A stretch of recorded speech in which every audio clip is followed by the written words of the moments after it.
सन 1707 मुगल बादशाह औरंगजेब की मृत्यु के बाद भारत की धरती पर एक नया सवेरा होने वाला था। हजारों सालों से चली आ रही सत्ता की लड़ाई एक नए मोड़ पर खड़ी थी। देश की जमीन पर अब कोई एक शासक नहीं था।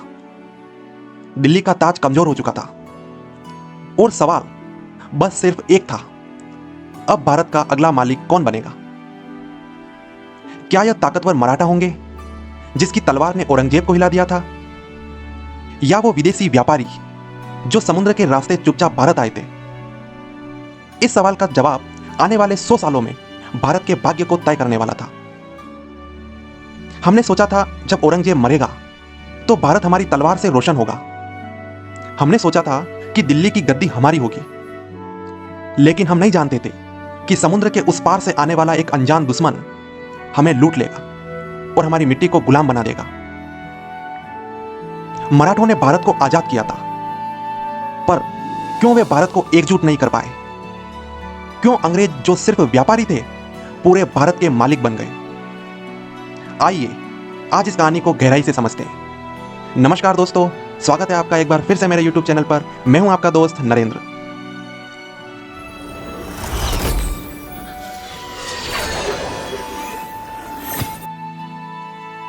मुगल के बाद अंग्रेज क्यों जीते और मराठे क्यों हारे?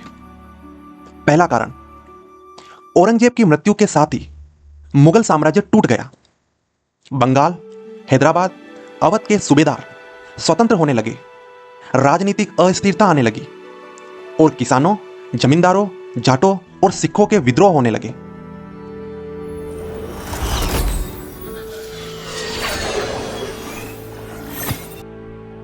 दूसरा कारण, मराठा साम्राज्य का उदय ताकतवर लेकिन बिखरा हुआ। शिवाजी महाराज की विरासत की शुरुआत होती है, जो पेशवा बाजीराव प्रथम के समय 1730 में चरम पर पहुंच जाती है। सूरत से अटक तक मराठा साम्राज्य का प्रभुत्व होता है, लेकिन एक समस्या थी, कोई केंद्रीकृत व्यवस्था का नहीं होना। अलग अलग सरदार जैसे होलकर, शिंदे, भोसले अपने अपने हितों के लिए लड़ते रहते थे।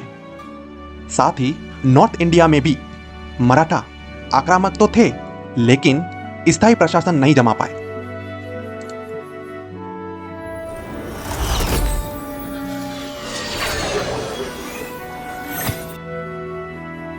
तीसरा कारण, अंग्रेजों का व्यापारी से शासक बनने का सफर। ईस्ट इंडिया कंपनी 1600 में व्यापार के लिए भारत आई।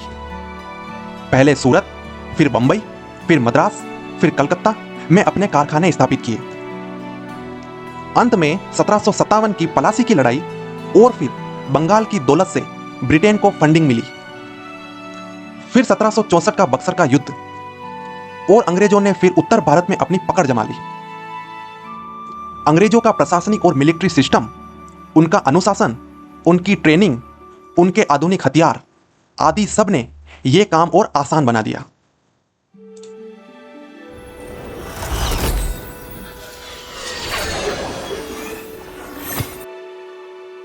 डिवाइड एंड रूल रणनीति का उपयोग, भारतीय शक्तियों को एक दूसरे से लड़वाना।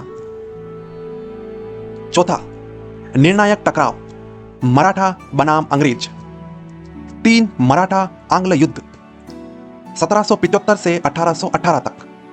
पहला युद्ध, मराठा आंतरिक कलह से कमजोर हो गए। दूसरा युद्ध, अंग्रेजों की कूटनीति से मराठा हार गए। तीसरा युद्ध, पेशवा बाजीराव द्वितीय की हार हुई। 1818 में मराठा शक्ति का अंत हुआ।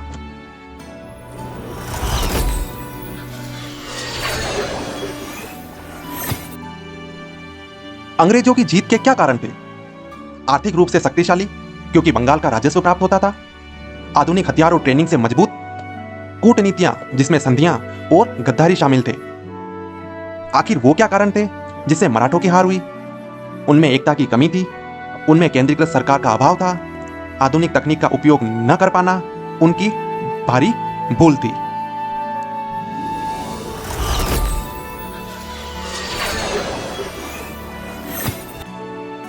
तो दोस्तों, इतिहास से क्या सीखे?